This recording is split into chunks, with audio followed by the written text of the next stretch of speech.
Okay, with shoulders, so remembering to take into account when especially you do your chest, your shoulders, your back, is that they all do come into effect for supporting one another, depending on how much weight you use and how you're doing the movement. So if you're doing a shoulder raise, you know, if you lift and lift up, you're going to use your trap a lot. So if you depress the shoulder and lift out and up, not just straight up, more out and up, you can literally just use more this guy.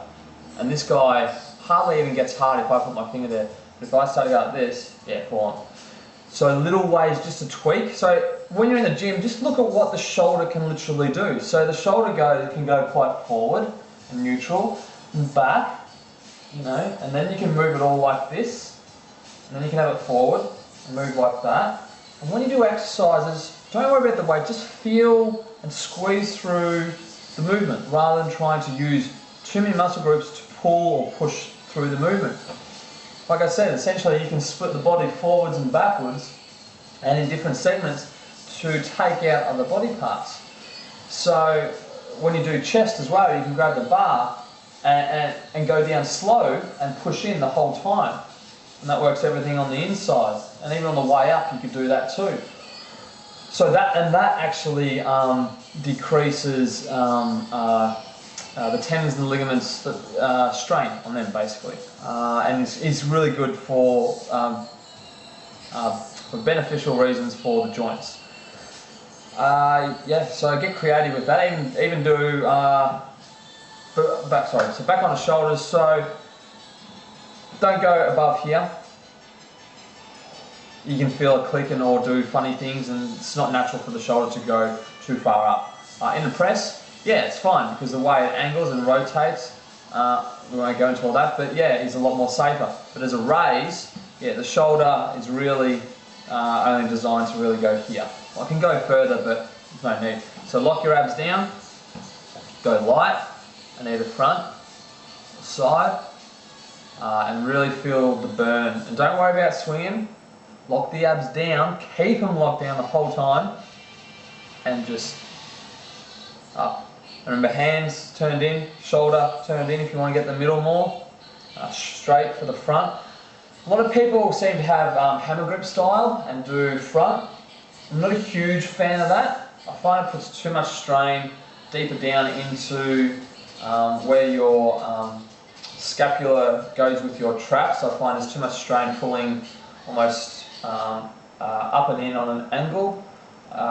This way I find is a little bit more secure with the shoulder. I won't go into too much of it, but I think for safer reasons, yeah, more straight and definitely out to the side too. And the same again, so with shoulders I would do things like, if you're doing 3 days in a row, raises, that's fine because it takes away, you're not doing any press work, so you're not wearing out your joints, any shoulder joint, you're not wearing out bicep and tricep. And as well, when people do the pressing motion, there's actually a lot of stress that comes down into the brachii and the brachioradialis. So give it a little bit of a rest. So do shoulders out there, and do lighter. Seriously, don't do heavy, do lighter. Instead of having the thumb underneath, you've got to look what happens when you take out certain fingers, literally when you're holding or doing something. So if your finger's under, you've got to use all these muscles underneath to squeeze. When you squeeze, it goes into your joint as well and you have to squeeze harder. So I believe that's one way to get tennis elbow a little bit quicker from my experience as well. So thumb on top, or use like a strap and wrap it around the dumbbell. Because just go light. And remember, essentially all you're trying to do is just lift it. Not use the forearm to lift, but if you think shoulder, this is what a lot of people don't, they just worry about lifting it up. Think with the shoulder and lift with the shoulder. So you notice a massive difference. You've got to apply that mind-muscle connection more. So with the shoulder raise, do things like so internally rotate the shoulder. Cable is an extremely great way. So instead of being here and going up like this, that's easy. Down and out again, and use something to support yourself. Dumbbell.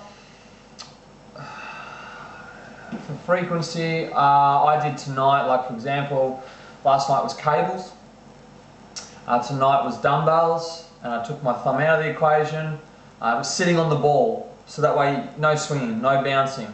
That way if you know you're on the ball and you're starting to bounce or swing or something, well, you know you're cheating, so you put the ball there to restrict yourself to try to go, well, I can bounce, but what's the point? So just go lighter. Rep range 8 to 12, 40-second rest, 30-second rest, somewhere like that, 50, so 50, 40, 30. And I just did about 10 sets. So, no, sorry, 12 sets. And that was that. So I'll do shoulders again tomorrow night, depending on how I feel. I'll probably do cables, I'd say, to be more safer, and I might do just single arm at a time just to really feel what I'm doing. Yeah, or I might even strap something to the dumbbell and do it that way, so that way I'm not even using my forearm. All the tension goes straight up through my arm without there being force here, and we'll travel up here and hit that a lot better. So that's just another way. Yeah, okay, cool. Oh, Alan, something else I was going to say. I'll say the next one.